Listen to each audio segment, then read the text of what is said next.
Next up, we got the rise of the Florida Panthers. Where did the Panthers come from? All right. Now, I don't remember the Panthers ever being a good team 10 years ago. Not one of the teams I've heard of. You know what I mean? I wasn't even a hockey fan 10 years ago. Not even a year. I haven't been a hockey fan for more than like what? No, it's been like a year. Like a year, 2 years. You know what I'm saying? But I'm still a super noob. All right.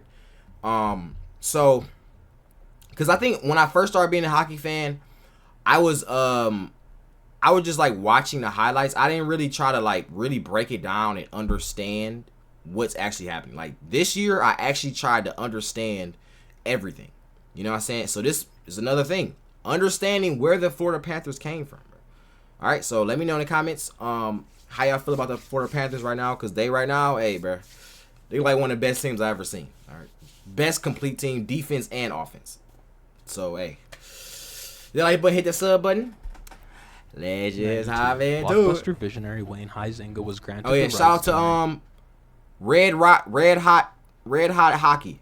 Shout out to my boy. NHL franchise for South Florida. Already a major player in the world of sports, as owner of the Marlins and co-owner of the Dolphins, he paid $50 million for his new venture into the NHL. He announced his new hockey team would temporarily share a home with the Heat, until they figured out the logistics of building a new state-of-the-art arena. And the team didn't establish offices until June of 1993, another sign of the hurried and chaotic start to the franchise. The team's VP of Business Operations also admitted that he and his colleagues knew nothing about hockey. They were business people stepping into uncharted territory, navigating the complexities of a sport that was foreign to them. The franchise was Miami's first professional hockey team since 1939, when the Miami Clippers and Miami Beach Pirates played in the short-lived Tropical Hockey League. Bringing an NHL team to the Miami area was a bold move fraught with challenges, but also presented an exciting opportunity to disrupt South Florida's sports landscape. In April of 1993, under the Florida Sun in Fort Lauderdale, the team announced they'd be called the Panthers. The name is a reference to the Florida panther, an endangered species native to the Everglades. They also announced... Wait, so y'all have Panthers in Florida right now, bro? Bro, I ain't gonna lie, bro. Hey, look. I'm from Michigan. You know what I'm saying? I think the craziest thing we have... No, we have like bears and stuff. I think we have bears, which is kind of crazy. But I know something that's not... that most people like across the world is not used to. Is deers. We have a lot of deers that just run around, but bro, a panther, like imagine you can't even go hiking, go in the woods, nothing, bro, nothing. I want to see if they got panthers spotted, panthers spotted in Florida. Yep, look at this, bro. In the back of the, oh my, y'all can't, no. I think actually Florida got the worst stuff of all time. I think y'all got alligators, right? Y'all got alligators, panther, like, bro, this is the jungle. Bro, who got this close? No, look, just chilling on your porch. Oh my God. Imagine you trying to go to school, catch the bus for school, and just a panther sitting there like he paid the bills. Yeah, bro. Hey. Couldn't be me. Hey, look. Couldn't be me, buddy. Bill Torrey would serve as president. Bobby Clark would be the team's first general manager, and Roger Nielsen would serve as head coach. The team joined the NHL for the 1993-94 season, with their roster taking shape through an expansion draft, and the 1993 NHL entry draft. Both drafts proved pivotal, as 10 of the players the Panthers selected went on to help them reach the 1996 Stanley Cup Finals. The team's early stars emerged quickly, like former Ranger John Bambisbrook, rookie sensation Rob Niedermeyer, and forward Scott Mellanby, who netted an impressive 30 goals in the team's inaugural season. Their first NHL action came in a 4-4 tie against the Blackhawks, and their first win was a memorable 2-0 shutout over the Tampa Bay Lightning at the Thunderdome. The Panthers defied the odds, and had one of the most successful first seasons in league history. They finished just one win shy of a .500 record, and missed the playoffs by 2 points. Much of their success was attributed to the trap defense implemented by their coach Roger Nielsen. Though effective, this conservative style of play drew criticism, with some accusing the Panthers of playing boring hockey. The team initially thought their fans would mainly consist of Canadian snowbirds, but the Panthers quickly won over the local Floridians. This local support was bolstered by the middling performances of Miami's other teams, and resulted in the Panthers playing to 94% capacity and selling 8,500 season tickets in just 100 days. In August of 1994, the Panthers had a significant change in leadership. General manager Bobby Clarke departed to join the Flyers, prompting the Panthers to bring in Brian Murray as his successor. The team narrowly missed the playoffs again, finishing the lockout-shortened 94-95 season in 9th place. But tension within the organization was revealed when head coach Roger Nielsen was fired, after a dispute about drafting Ed Jovanovski first overall over Radek Bonk. As a result, player development director Doug MacLean stepped up to take the reins as head coach. During the 1995-96 season, an unusual and memorable goal celebration emerged in South Florida. It all began on the night of the Panthers. Oh yeah, I forgot. Yeah, oh, this is the rat stuff. Okay. Cause y'all was telling me about the rat stuff. Yeah, okay. So I'm glad. Wait. First of all, wait a minute, bro. Imagine you're a goalie, and they start throwing rats on the ground, and they throw it at you. Memorable. Yeah, hit 1, 2, 3, 4, 5 in the. Bruh, nah, I ain't gonna lie. We got, whoever threw that, I'm turning around. Who threw that? Who threw that? Emerged in South. Yo, it was more. 95 to 96. It was more. An unusual and memorable goal celebration emerged in South Florida. It all began on the night of the Panthers' home opener. A rat scurried across the Panthers' locker room, but met its demise when Scott Mellanby one-timed it against the wall. That same evening, Mellanby scored 2 goals. I thought I clicked I on my keyboard? Is when Scott Mellanby one-timed it against a rat celebration. During the 1995-96 season, an unusual and memorable goal celebration emerged in South Florida. It all began on the night of the Panthers' home opener. A rat scurried across the Panthers' locker room, but met its demise when Scott Mellanby one-timed it against the wall. That same evening, Mellanby scored 2 goals, prompting Van Beesbrook to call his accomplishment a rat trick. Word of the incident spread quickly, and 2 nights later, a handful of fans tossed rubber rats on the ice to celebrate Panthers' goals. Okay. The tradition grew exponentially, with the number of rubber rats soaring from a few dozen to thousands during the playoffs. In the 1996 playoffs, the 4th-seeded Panthers. So what happened? So do they throw it after the game, or before? Yeah, it has to be after the game, right? Or wait, when do they throw it? Because the one dude, he was standing there still, they still be on the ice. So. Because my question is, like the cleaning. If y'all all throwing rats, who gonna clean it up? Especially, too, I guess, is it that hard? Because it is on ice, so you can't just get, a big sweeper and just, do that.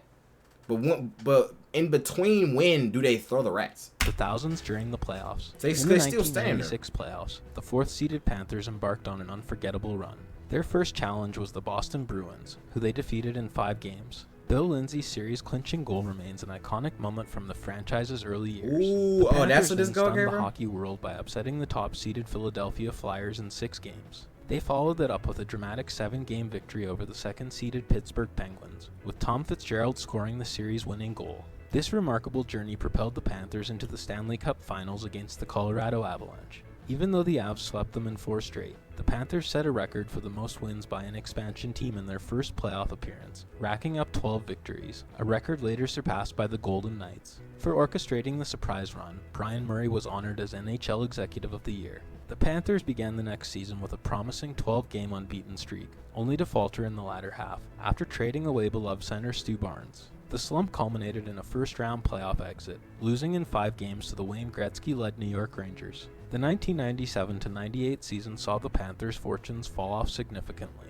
After a dismal 7-12-4 start, head coach Doug MacLean was dismissed, and general manager Brian Murray filled in for the rest of the season. But the change did little to reverse their fortunes. The team endured a franchise-worst 24-43-15 record, marred by a 15-game winless streak. The 97-98 season also marked the end of John Van Beesbrook's tenure with the Panthers. In the midst of their struggles, Beezer was lit up by the Blackhawks and never played another game for the Panthers, departing that summer for the Flyers. In 1998, the Panthers moved into their new home, now known as Amarant Bank Arena. The season brought a seismic shift when the Panthers acquired Pavel Bure, the Russian Rocket, in a blockbuster trade with the Vancouver Canucks. This addition injected new energy into the franchise, propelling them back into the playoffs in the 1999-2000 season. but their postseason run was short-lived, ending in a first-round sweep by the eventual Stanley Cup champion New Jersey Devils. The 2000 to 2001 season marked a decline in the Panthers' performance, and following this slump, Wayne Huizenga sold the team to an ownership group led by Alan Cohen. The first season under new ownership turned out to be the darkest in franchise history, with the Panthers finishing 22 games below 500. Despite being reunited with his brother Valerie, Pavel Bure struggled, and was eventually traded to the Rangers at the 2002 deadline, marking the end of another turbulent chapter for the Panthers. They won the 2002 draft lottery, and set their sights on defenseman Jay Bouwmeester, who was widely expected to go first overall. But expecting Bouwmeester to fall, new general manager Rick Dudley traded the Panthers' first overall pick to Columbus, who used it to select Rick Nash. In return, the Panthers acquired the Jackets' third overall pick, plus the right to swap first-round selections with Columbus at the 2003 draft, a right they ultimately didn't need to exercise, as the Panthers ended up with a higher pick. After the Thrashers selected Kerry Lettinen second overall, it was revealed that the Panthers had sent 2 picks to Atlanta to ensure Bouwmeester would still be available at 3. Upon reflection, head coach Mike Keenan said they should have just picked Bouwmeester first overall. In 2003, the Panthers hosted the NHL All-Star Weekend, an event marked by a historic first. The Western Conference secured a 6-5 victory, triumphing in the first shootout in All-Star history. Despite the West victory, the spotlight was on the Thrashers' Danny Healy, who scored 4 goals in his first All-Star game appearance. At the 2006 draft, the Panthers orchestrated another high-profile trade with Vancouver, this time sending Roberto Luongo, Lukas Krajicek, and a 6th-round draft pick to Vancouver in exchange for Todd Bertuzzi, Alex Auld, and Brian Allen. At the time, Luongo was in his prime, and widely regarded as one of the NHL's top goalies. On the other hand, Bertuzzi played just a handful of games for the Panthers before suffering an injury, and was later traded to the Red Wings at the deadline in exchange for Sean So this is where Bertuzzi... Wait, he's still in the league? Wait, this was with 2002? Wait, what? Top goalies. On the other hand, Bertuzzi played just a handful of games for the... So this is where Bertuzzi... I knew that name sounded familiar. Wow. Panthers before suffering an injury, and was later traded to the Red Wings at the deadline in exchange for Sean Matthias. Meanwhile, Alex Auld proved to be an inadequate replacement, and was ultimately let go after just 1 season. The next summer, the Panthers made another significant draft day trade involving a goalie, this time acquiring Thomas Vokoun from the Nashville Predators. In exchange, the Panthers gave up 3 draft picks, a first and second in 2008, and a conditional 2nd-round pick. The trade panned out, with Vokoun playing in 248 games for the Panthers, during which he had a .923 save percentage. The following summer, the Panthers made yet another big splash, this time sending their captain Olli Jokinen to the Coyotes for a 2nd-round pick, and D-men Keith Ballard and Nick Boynton. The Panthers followed up the trade with a strong 2008 to 2009 season, finishing tied with the Habs for 8th place in the East, but missing the playoffs because they lost the head-to-head matchup. It marked the 8th straight time the Panthers missed the playoffs, the longest active drought at the time. In November of 2009, the Panthers went through another ownership change, when Cliff Feiner and Stu Siegel took the reins. And I do remember hearing about that. They were saying the Panthers, they just only now getting good. Because back in the day, the Panthers wasn't nothing. All right, and I'm seeing now. I mean, hey, bro. Everybody has to go through that time period of being trash. And then they turn good. So maybe now, since the Panthers about to win their first franchise ring, that they can turn this thing around, turn the franchise around, and they can take notes. So now they can create a new dynasty. It might be a new dynasty forming. Hold on. Unfortunately, nothing much is there a new dynasty chat? As the 2009-10 season saw the Panthers miss the playoffs for the 9th consecutive year, a dubious milestone that made them the first team in NHL. Oh, they were getting records for being ass? Imagine you getting records for being ass, bro. Panthers missed the playoffs for the 9th consecutive year, a dubious milestone that made them the first team in NHL history to endure such a prolonged drought in a single city. In the 2010 offseason, the Panthers brought in Dale Talon as general manager, entrusting him with the task of rebuilding the team. Talon got to work, using the 2010 draft to secure promising prospects like Eric Goodbranson, Nick Bjugstad, and Quinton Howden. He also made several acquisitions, including Steve Bernier, Michael Grabner, and Sergei Samsonov. But with the Panthers struggling, most of the new players were traded or released by the 2011 deadline and subsequent offseason, with the exception of the 2010 draft picks. By the end of the 2010-11 season, only Stephen Weiss and David Booth remained from the Panthers' pre-lockout roster, symbolizing a significant turnover in the team's makeup under Talon's stewardship. But despite all the turnover, the Panthers missed the playoffs for the 10th consecutive season, finishing last in the East with 72 points. That summer, the Panthers appointed Kevin Dineen as the 11th head coach in team history. It was a busy offseason, marked by a flurry of acquisitions that included Scotty Upshall, Thomas Fleischmann, Ed Jovanovski, Brian Campbell, Jose Theodore, and Chris Versteeg. These moves were part of a broader strategy to reshape and revitalize the team both on and off the ice, as the team also introduced new uniforms. Despite losing over 300 man games to injury, the Panthers finished first in the Southeast Division in 2011-12, putting an end to their record-setting decade-long postseason drought. There you go. They met the Devils in the first round of the playoffs, where they took a 3-2 series lead, before losing back-to-back heartbreakers in overtime to lose the series in 7 games. No, that's tough. Well, the first time going to the playoffs is good, you know what I'm saying? So that's good. But nah, bro, why? Losing back-to-back heartbreakers in overtime No, to lose the series in 7 games. the owners, no. No, that is the funniest shit. I'm not gonna lie, bro. No, it gotta hurt though. I know it hurts for sure, bro. It hurts, but no, this is a perfect screenshot, bro. Oh, yo, that's funny. I'm not gonna lie, that's funny. The lockout shortened 2012-13 season proved to be disastrous for the Panthers. Struggling to recapture the form that brought them success the previous season, the team was plagued by injuries again, and finished with the worst record in the league. The following season offered little improvement, as they finished 29th. In response to their continued struggles, the Panthers fired head coach Kevin Dineen and brought in Peter Horacek. But the team's fortunes didn't change. At the deadline, they made a popular move by reacquiring Luongo from Vancouver. Despite this, the Panthers finished the season on a low note and decided to part ways with Horacek, appointing former Blue Jackets head coach Gerard Gallant as his successor. The team received the first overall pick in the 2014 draft and used it to select Aaron Ekblad from the Barrie Colts, who helped them lay a strong foundation for the future. The 2014-15 season began on a sour note, with the Panthers setting a new franchise record for the lowest attendance at a home opener in team history, drawing only 11,419 fans. The situation worsened in the next game against the Senators. Stop, bro. Stop. This can't be real life, bro. This can't be real life. You mean to tell me they was that trash that their own fans didn't even come to their game? Wow, bro. You would think this is practice, you know? You would think this is practice, bro. This is a full game. No one's there. What is going on?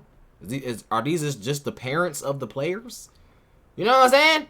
These are only parents. These ain't no actual fans. These are the parents of the player. That's only it. That's only it. Wow, bro. Wow. Panthers setting a new franchise record for the lowest attendance at a home opener. They still breaking records. Sour note. With the Panthers setting a new franchise record for the lowest attendance at a home opener in team history, drawing only 11,419 fans. The situation worsened in the next game against the Senators, which saw a mere 7,311 fans in attendance, marking the lowest turnout in franchise history, despite a respectable record of 38. And shout out to them fans, bro. Shout out to them fans that's still there no matter what. Those are real fans. Shout out to them. 9-15. The Panthers missed the playoffs by 7 points. Fortunately, the following season was historic in a good way, highlighted by a franchise record 12-game winning streak. They set another milestone with 47 regular season victories, the most in team history, and won their division for just the second time. But their playoff run was cut short by the Islanders, who defeated the Panthers in 6 games. The 2016-17 season began with a shuffling of the front office. General manager Dale Talon was promoted to an executive role, and assistant GM Tom Rowe stepped into the role of general manager. After an 11-10-1 start, the Panthers made the controversial decision to fire Gerard Gallant. Tom Rowe assumed the role of interim head coach, in addition to his duties as general manager, and coached the team to a 13th place finish in the East. By season's end, Rowe was relieved of both positions and reassigned as a special advisor to Talon, who resumed his roles as team president and general manager. And that summer, the team appointed Bob Boughner as their new head coach. The 2017-18 season was a tale of two halves for the Panthers. They stumbled out of the gate with a record of 19-22-6, but finished strong with an impressive 25-8-2 run over their final 35 games. Despite the surge, they fell heartbreakingly short of a playoff berth, missing out by a single point. Damn. Their final record of 44-30-8 tied a league record for the most regular season points for a team that missed the playoffs. Okay. The Panthers missed the playoffs again in 2018 to 19. It's like they've been showing glimpses of how good they really are. They just haven't. They was missing something. Let me know in the comments. What was they missing? What was they missing, bro? What was they missing? Hold on, hold on. Hired Bugner in the offseason. Oh, you did. For the third straight year. The very next day, the team announced they'd hired Joel Quenneville as their 16th head coach, signaling a new direction for the franchise. The Panthers made the COVID play-in round in Quenneville's first season, but were bounced by the Islanders again. Later that summer, Dale Talon and the Panthers mutually agreed to part ways. During Talon's 9-year tenure, the team made the playoffs 3 times, in 2012, 2016, and 2020. In September, the Panthers announced Bill Zito as the successor to Talon. Under Zito's leadership, they navigated the shortened 2020-21 season with success. Whoa! They amassed 79 points in 56 games, finishing second in the temporary Central Division, just a single point behind the Carolina Hurricanes. This strong performance set up a highly anticipated first-round playoff clash with the Tampa Bay Lightning. Despite a valiant effort, the Panthers were ousted in 6 games by the Lightning, who went on to win the Stanley Cup. It marked another disappointing first-round exit, but the season underscored the team's potential under Zito's management.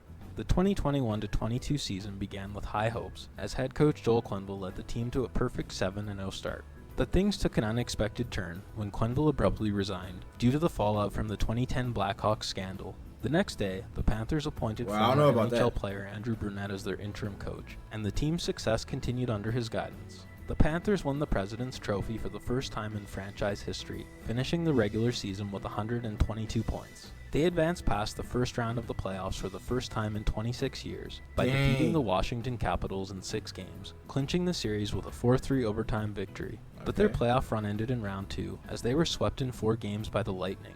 The Panthers struggled offensively, managing just 3 goals across the entire series. This prompted Zito to reevaluate his roster, concluding that the team needed a major shakeup if they were going to compete for a Stanley Cup. Zito set his sights on restricted free agent Matthew Tkachuk, who'd recently informed the Flames he wasn't interested in signing with them long-term. In one of the biggest blockbusters in recent history, Zito got his guy in exchange for Jonathan Huberdeau, Mackenzie Weegar, Cole Schwindt, and a first-round pick. Zito also fired Andrew Brunette and replaced him with Paul Maurice, a move that left many pundits scratching their heads. With the busy offseason behind them, the Panthers looked to build on last year's regular season success. But an injury to captain Alex Barkov hampered their progress. By February, the Panthers found themselves outside the playoff picture, but the return of Barkov sparked a resurgence. They finished the season with a 42-32-8 record, amassing 92 points, which secured them the last wild card spot by a single point over the Penguins. This set the stage for a daunting first-round matchup against the record-breaking 135-point Boston Bruins. The Panthers found themselves trailing the series 3-1 after a home loss in Game 4, but they mounted a remarkable comeback, winning Game 5 in overtime at TD Garden and winning Game 6 at home to tie the series. In a dramatic Game 7, the Panthers led 2-0 early in the second, but were trailing 3-2 with less than 2 minutes left in regulation. With goalie Sergei Bobrovsky pulled for an extra attacker, Brandon Montour scored with less than a minute remaining to force overtime. In OT, Carter Verhaeghe netted the game winner to secure a stunning series victory for the Panthers, setting up a second-round clash with the Leafs. The Panthers continued their momentum, defeating the Leafs in 5 games. Game 1 of the conference finals against the Hurricanes saw the Panthers play the longest game in franchise history. They emerged victorious when Matthew Tkachuk scored the game winner with 12.7 seconds left in the 4th overtime period. Wow. They went on to defeat the Hurricanes in 4 games, OT, scoring with 4.3 seconds left in Game 4 to break the Canes' hearts and earn the first playoff series sweep in Panthers history. That sent them to the 2023 Stanley Cup Finals, where they faced the Vegas Golden Knights. Despite a spirit. Oh, that's the Golden Knights stuff. That's low-key kind of sweet. I'm not gonna lie. Now this low-key kind of. Nah, I low-key like this. I like this. 3 Stanley Cup Finals, where they faced the Vegas Golden Knights. Despite a spirited effort, they fell to the Knights in 5 games, leaving them hungry for another crack at the cup. Which brings us to the present, where the Panthers have reached the finals for the 2nd year in a row. After defeating the Lightning in 5 and the Bruins and Rangers in 6, the Panthers need to get past Connor McDavid and the Oilers to claim their first Stanley. So the Panthers really was not shit all these years, and they made a comeback, bro. I love it, bro. I told y'all I love the underdog story. I didn't even know the Panthers was this much of an underdog. I didn't know that.